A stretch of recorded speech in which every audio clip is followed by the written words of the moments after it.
Today, we'll build a clean, interactive popover using only HTML and CSS, no JavaScript required. You'll learn how to customize its design, position it anywhere on the page, and add a smooth opening animation. You'll also learn how to use the new HTML Popover API to create tooltips, help panels, dropdowns, and more. Let's dive in. Now let's build the popover. In this demo, the More Information pop-up will appear when I click the I button. First, I've already created a div with the ID More Info and added the popover attribute. If you preview it now, nothing happens because the button isn't linked to the popover yet. To link them, add the popovertarget attribute to the button and set its value to More Info, which is the ID of the popover. Now when I click the I button, the popover opens automatically. The popovertarget attribute tells the button which popover to open or close. Next, let's style the popover. Target it using the popover selector, set the width with the min function, remove the border, add a 16-pixel border radius, apply some padding, and finish it with a box shadow.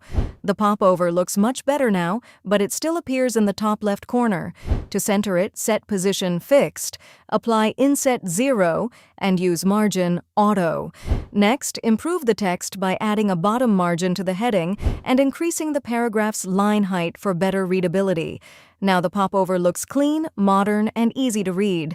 Finally, let's style the I button so it matches the rest of the design. Now the I button card looks clean and professional. When I click the I button, the popover opens, but it also closes if I click anywhere outside it. To change that, add a close button below the paragraph. If you preview it now, the button appears, but it doesn't do anything yet. To make it work, add the popovertarget attribute with the popover's ID, then set popovertargetaction hide. This tells the button to close the popover when it's clicked. Now the close button works, but the popover still closes when I click outside it. That's because the default popover mode is auto.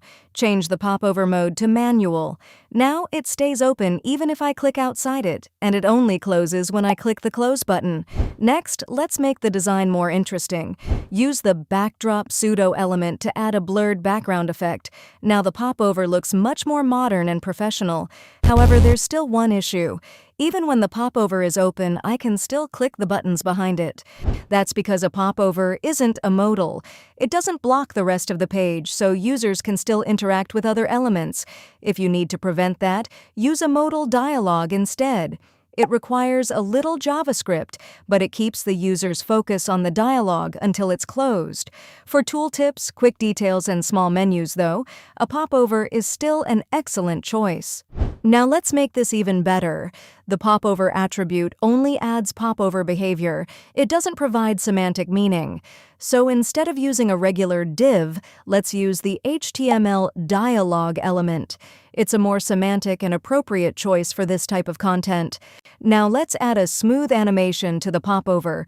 Use the @starting_style rule and target More Info popover open. Set opacity 0 and apply transform translate Y 20 pixels scale 0.95 to create a subtle slide up and zoom effect. Then add a transition to the popover so the animation plays smoothly. And that's it. You can now create clean, modern, and animated popovers like this user profile card using the HTML Popover API.